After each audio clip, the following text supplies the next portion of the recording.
Na és akkor visszatérve arra, hogy miért írtózhatnak a zsidók annyira a korábbi társadalmi állapotokba való visszatéréstől. Tehát, hogy mondjam, nagyobb megbotránkoztatás nehéz egy zsidónak mondani, mint hogy az, hogy legjobb lenne visszamenni a középkorba. És akkor próbál elrettenteni azzal, hogy középkor, ugyan már feudalizmus, első éjszaka joga, stb. Akkor mondom, hogy ne vicceljünk már, hány helyen volt első éjszaka joga. És mégis földrajzilag mekkora területet érintett ez? Melyik évszázadban, melyik országban? És hány éven keresztül állt ez fenn? És ma nincs ilyen? A vezérigazgató és a titkárnő viszonylatában?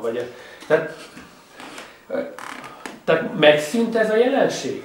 Amikor valaki a hatalmával visszaélve belegázol a másiknak a legbelső lelki életébe is, mert nem szűnt meg. És a középkorban ez nagyobb vagy kisebb százalékát érintette a társadalomnak. Nem tudják megmutatni, mert ezzel kapcsolatban nincsenek kimutatások. Nem is lehet kimutatást készíteni, elvi lehetetlenség, ma se tudnánk ilyen kimutatást készíteni, hogy a mai lakosság mellett hány ember kénytelen úgymond szexuális rabszolgája lenni valakinek, aki hatalomban felette áll. Hát gyakorlatilag azok a fiatal lányok, akik elmennek modellnek, és onnantól kezdve a fotós fogja megmondani, hogy mosolyogjon, meg hogy mit kenjen magára, meg hogy mit műtessen át saját magán. Hát ez szexuális rabszolga. Csak ugye a világ szeme, ugye a férfi olvasóknak a szeme az, aki majd megerőszakolja az ő fényképét, ő pedig adja hozzá testét, lelkét. Hát ez olyan mértékű visszaélés, és nagyon-nagyon sok ország van, ahol a fiatal lányok előtt gyakorlatilag ez az egyetlen életpálya, ahol egy kis pénzt tud szerezni. Hát ugye nem csak Tájföldön van szexturizmus, ugye én magam is megdöbbentem azon, amikor 10-valahány évvel ezelőtt utaztam a vonaton Innsbruckba, ugye egy osztrák kutatóhoz, aki pókhatározásra tanított volna, és akkor csinos magyar lányokkal utaztam együtt a vonaton, és úgy beszélgettünk, hogy hova mennek. Hát, dolgozni. És hát hova? Hát, tudom én, Hollandiába. És mi lesz a munka? Hát ilyen éjszakai mulatókban fognak dolgozni. És akkor láttam, hogy az egyik az már rutinosabb volt, a másik pedig most először fog találkozni egyáltalán a jelenséggel. Tehát a másikon látszott, hogy teljesen tudatlan, és már úgy tudatlan, hogy egy gőze nincs arról, hogy hova viszik, és teljesen ártatlan még. Na most, amikor ez tömegjelenség, mert ez ténylegesen tömegjelenség. Tehát ez ugye ott a Hollandiában tanuló magyar diáklányok közül is volt, aki elárulta, hogy hát azért elég sokan vannak, akik Amsterdamba elmennek a piros lámpás negyedbe hétvégén dolgozni egy kicsit. Hogy kiegészítsék az ösztöndíjat. Na most ez nem azt jelenti, hogy a diáklányok 90%-a, ha csak 1%-a ezt megcsinálja. Szerintem már a középkori vagy akármicsoda korszakban a földesúr első éjszaka jogát már százalékban szerintem felülmúltuk. Tehát lényeg az, hogy nem tudunk százalékokat mondani, de hogy ez a fajta jelenség, ez mai nap is megvan, és azok, aki, mit tudom én, most lehet, hogy jól megfizetik érte, de a szerencsekereket megpörgeti, de beleszólnak abba, hogy nézzen ki, mit vegyen föl, hogy mosolyogjon, stb. Ez is a prostitúciónak egy nagyon enyhe megjelenési alakja. Tehát, hát, na mindegy. Szóval, mert azért, bocsánat, ez engem olyan mértékben fölháborít, ez a jelenség, hogy a lányainkat gyakorlatilag ez a rendszer megerőszakolja. Hogy akkor már inkább dőljön össze a rendszer, hogyha ezt nem tudjuk megszüntetni. Tehát visszatérve, ugye a zsidók miért rettegnek attól, hogy a korábbi évszázadokban visszalépjünk esetleg társadalmi szerkezet szempontjából. Ugye ez, hogy felemlegetik nekünk az első éjszaka jogát, tudják, hogy érzékeny szálakat érintenek bennünk, mert az ember természetes erkölcsében benne van az, hogy inkább az életemet vegyék el, mint a becsületemet. Igen? Itt másfél órája nagyon fontos számunkra hasznos információkkal látsz el bennünket, de kizárólag a negatív oldal. És kizárólag olyan dolgokról, mondom, egyetlen egy olyan mondatot nem hallottam még, hogy itt és most nekünk mi a teendő. Igen. Na most még valamit, azt mondta, hogy felelősségvállalás és katasztrofális következménye annak, hogy az A, a B, a C, a D, az X, az Y nem vállalja a felelősséget. Igen. Nem lehetne inkább arról többet beszélni, hogy nekünk mit kell tenni egyszer, igen. Máskor hol és hogyan vállaljuk a felelősséget, hogy megfelelő lépésekben másképp alakuljon. Igen, igen, jogos. A könyvet úgy építettem föl, hogy minden fejezetben, amikor felsorolom ezeket a dolgokat, amit most másfél órán keresztül rátok öntöttem, bocsánat, nyilván ami fáj, arról az ember nagyon sokat beszél, hogy hát ha akkor csökken a fájdalom, nem csökken. De írásban fegyelmezettebb tudok lenni, és minden fejezetben, amikor felsorolom a bajokat, akkor rögtön van egy váltás, és felsorolom, hogy és akkor mit tegyünk. A megoldást, igen. És hát az, hogy mit tegyünk. Ugye, vallási téren.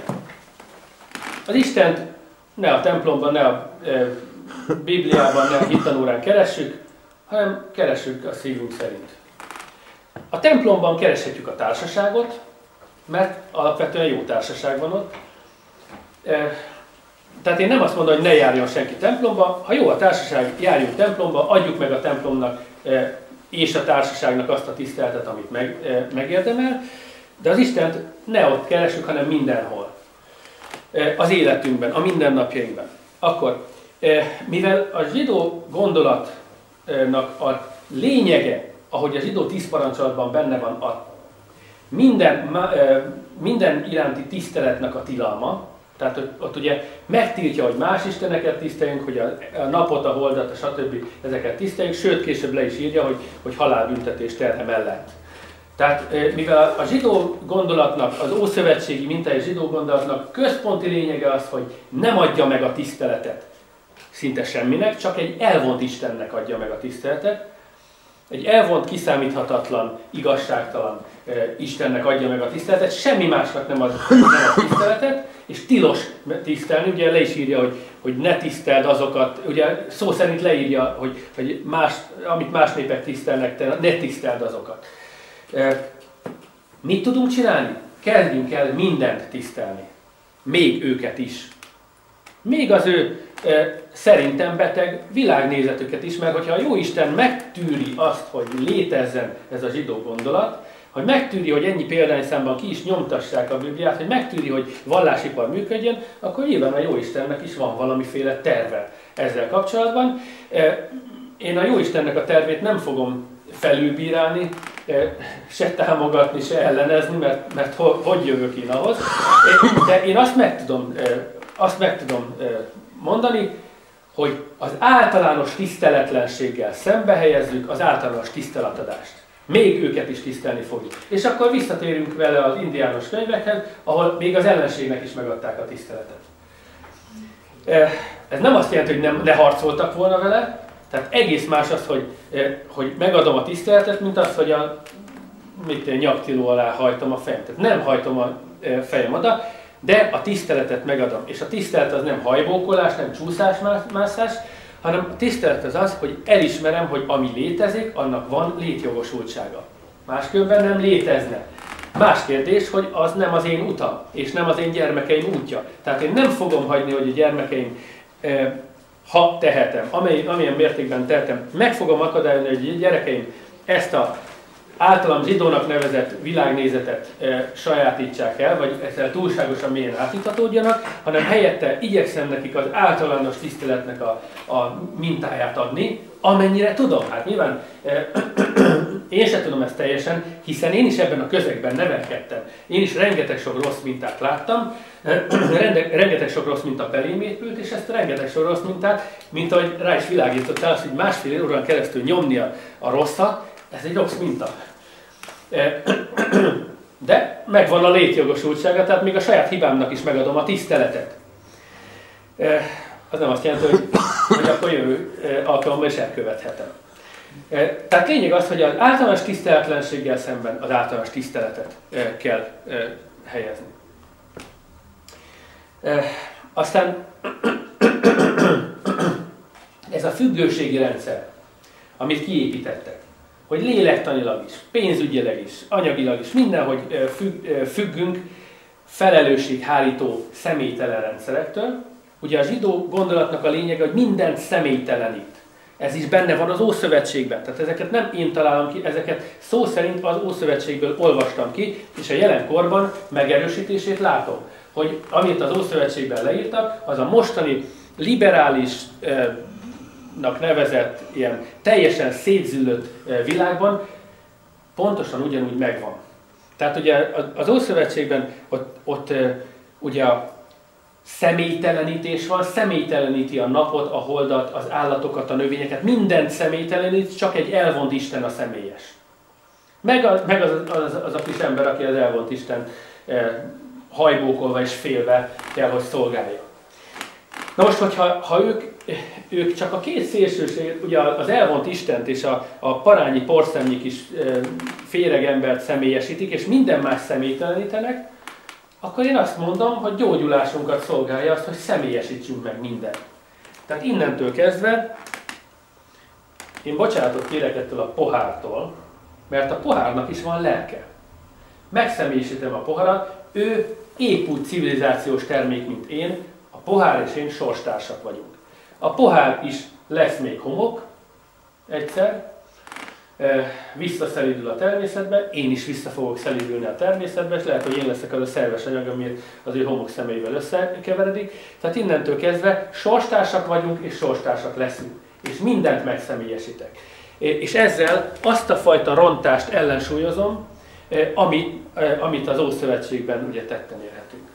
És megszemélyesítem a napot, a holdat, igenis a nap az él, igenis a hold az él, és amikor azt olvastam a gyermekeimnek a földrajz könyvében, hogy a nap az egy izzó gázgömb, akkor azt mondom, elmondtam a gyerekeimnek, hogy nem mondd el az iskolában a tanárnőnek, de ez olyan, mintha azt mondanád, hogy a tanárnő az egy 80 kilós hústömeg.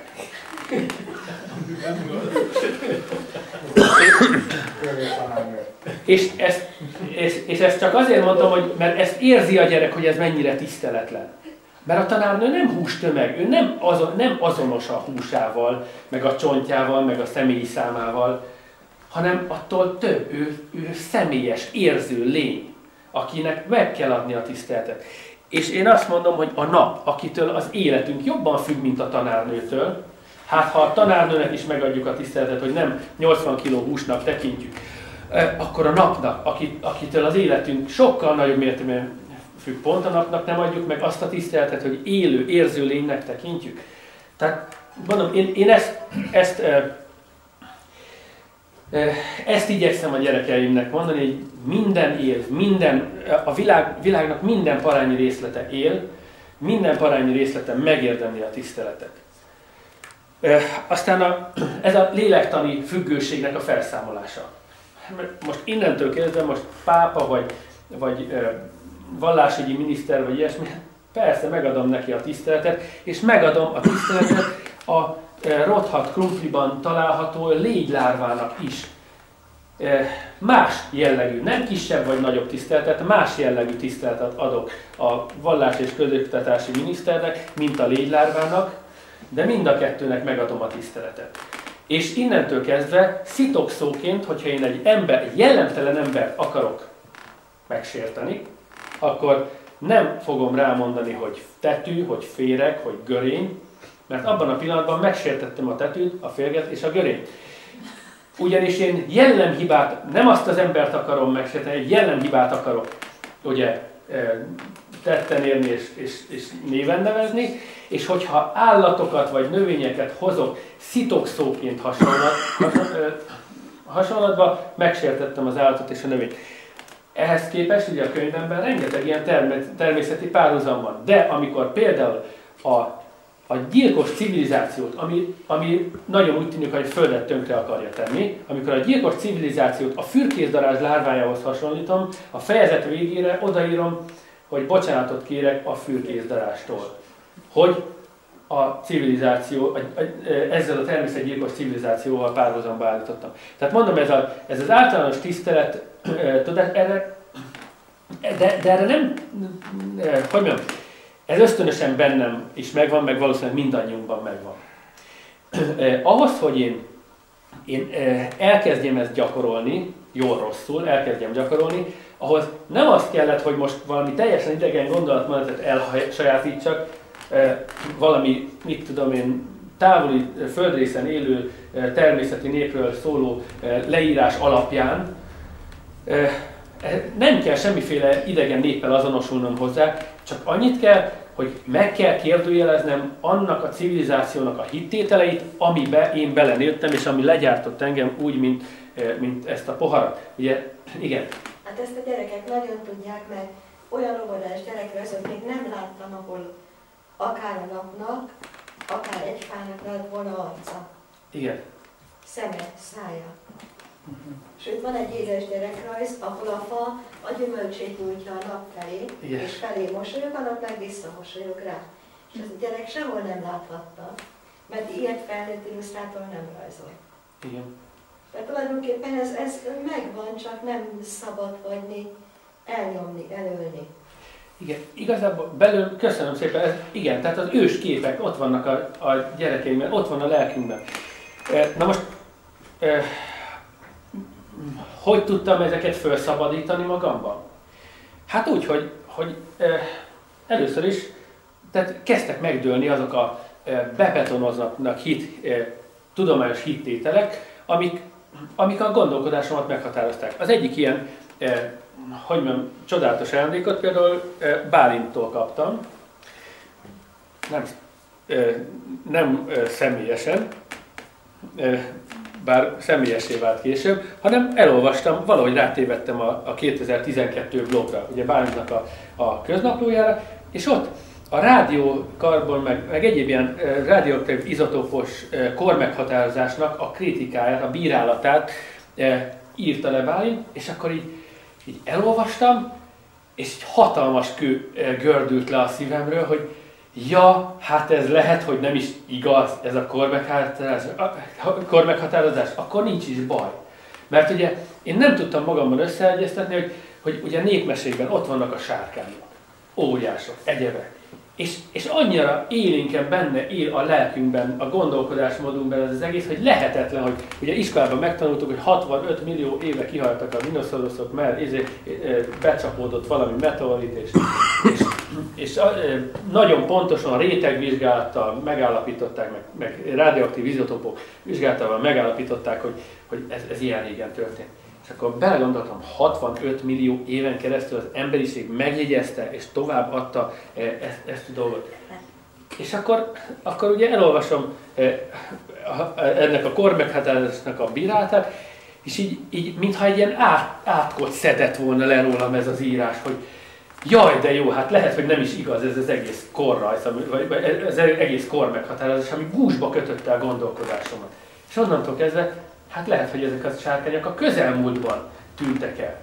És aztán utána elolvasok egy másik ilyen írást, ami itt tehát hogy mondjam, az én gondolkodásmódomat, mivel engem nem járattak hittanra, az én gondolkodásmódomat a tudományos materialista világnézet, az iskolai tananyag magyarul. Az iskolai tananyag határozta meg. Otthon azt tudtam a szüleimről, nagyszüleimről, hogy mindenki istenhívő, de senki nem jár templomba. Ezt ugye nem értettem, hogy ez hogy van. És ugye ez nyitva maradt bennem ez a kérdés. Tehát én soha nem tartottam magamat istentagadónak, csak tudtam, hogy ez valami olyan kérdés, amit ugye amikor mindig megkérdeztem a szüleimtől, hogy mi az, hogy Isten, akkor soha nem mondtak rá valami konyhakész választ, azt mondták, hogy majd megtudod, majd megérted. És akkor éreztem, hogy hát ez valami olyan dolog, amihez föl kell nőni. És ugyanakkor meg ott volt a tudományos világkép a saját maga évmillióival, meg évmilliárdjaival, meg evolúcióval, meg egyébekkel. És ez gúzsba kötötte a lelkemet is, és a gondolkodásmódomat is.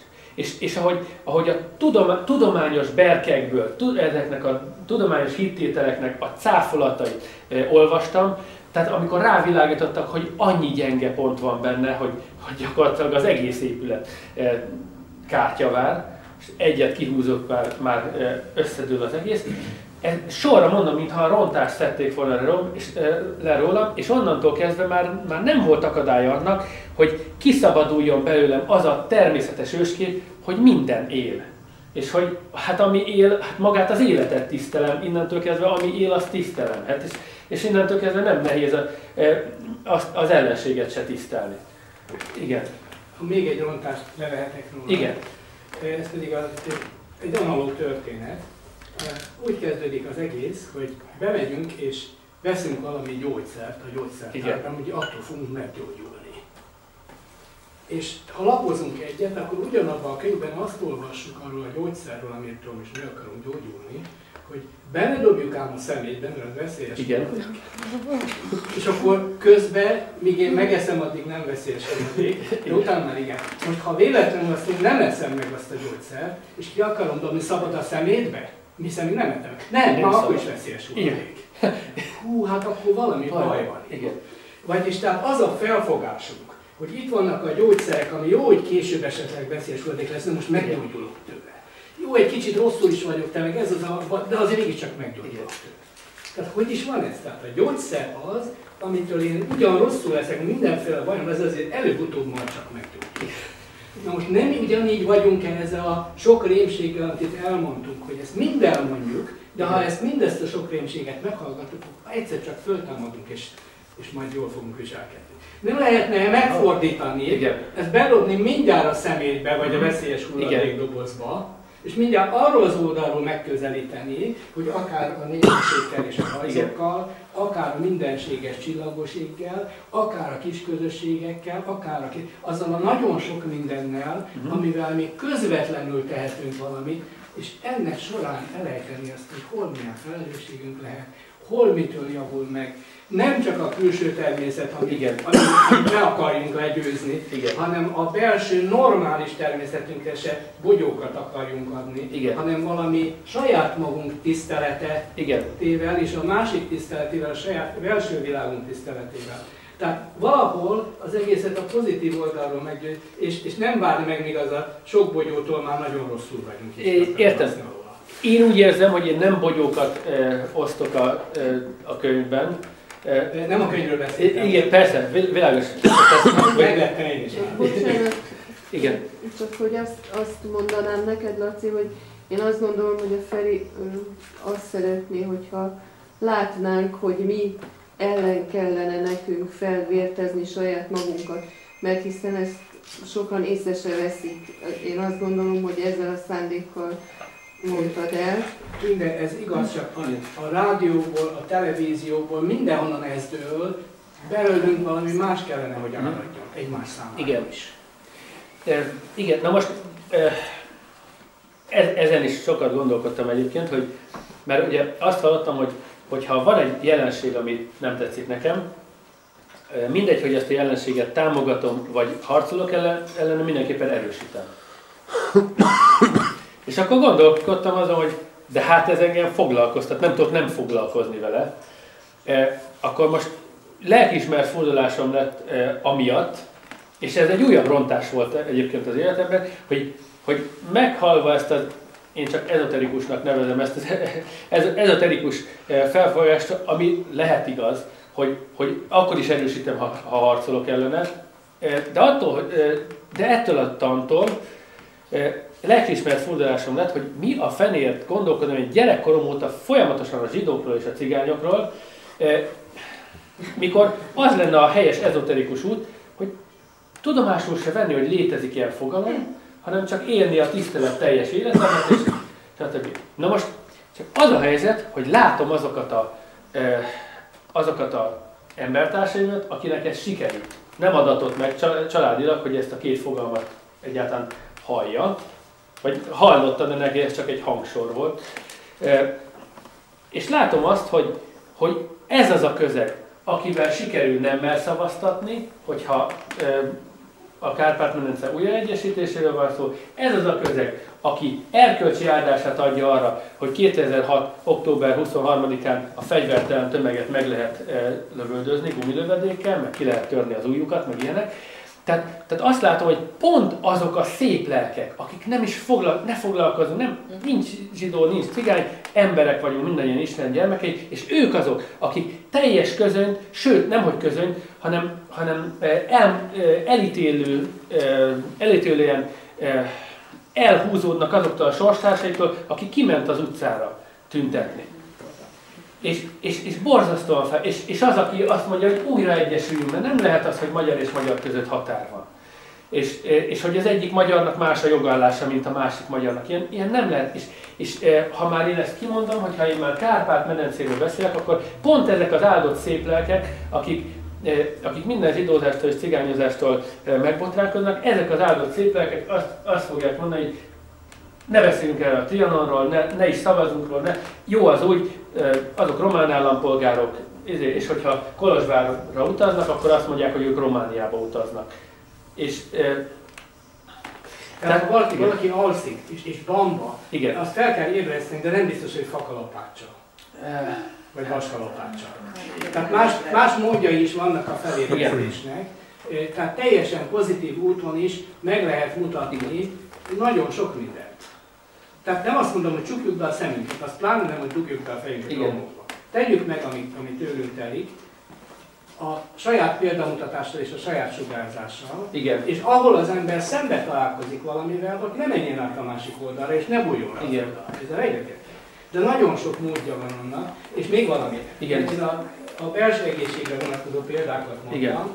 A belső egészségünknek, így tehát a harckészségünknek is árt az, hogyha kizárólag negatív dolgokkal bombázunk. Ez így van. Igen. Viszont, hogyha a negatív és pozitív dolgoknak a megfelelő arányával bombázunk, az lehet, hogy a legjobb. Ugyanis ott van például a táplálékunk. Hogyha a táplálékunkból minden méreganyagot, kórokozót, stb. Kiszedünk és steril lesz, akkor hát a bélcsatornánk elfelejti a védekezést.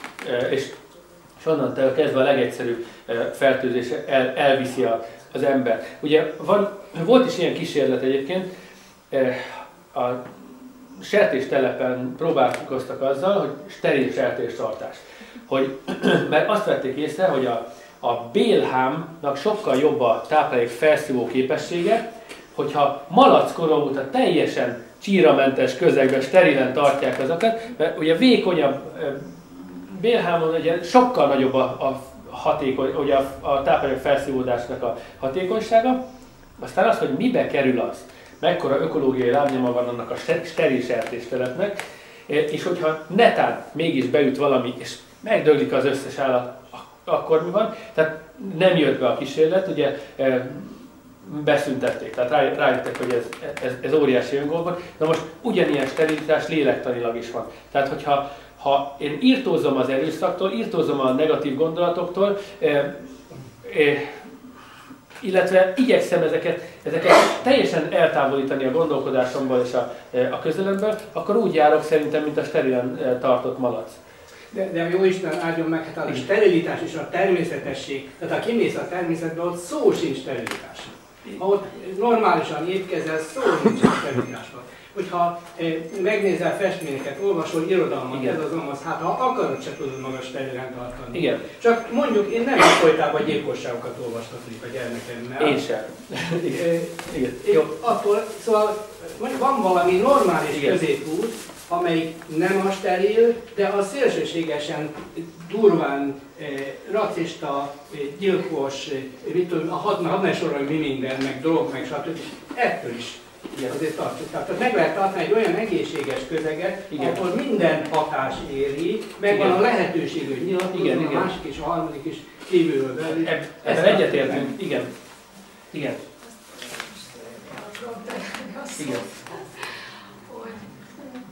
Szóba került ez, hogy akkor nem is a zsidóságtól eredni, hanem ez máshonnan van az egész.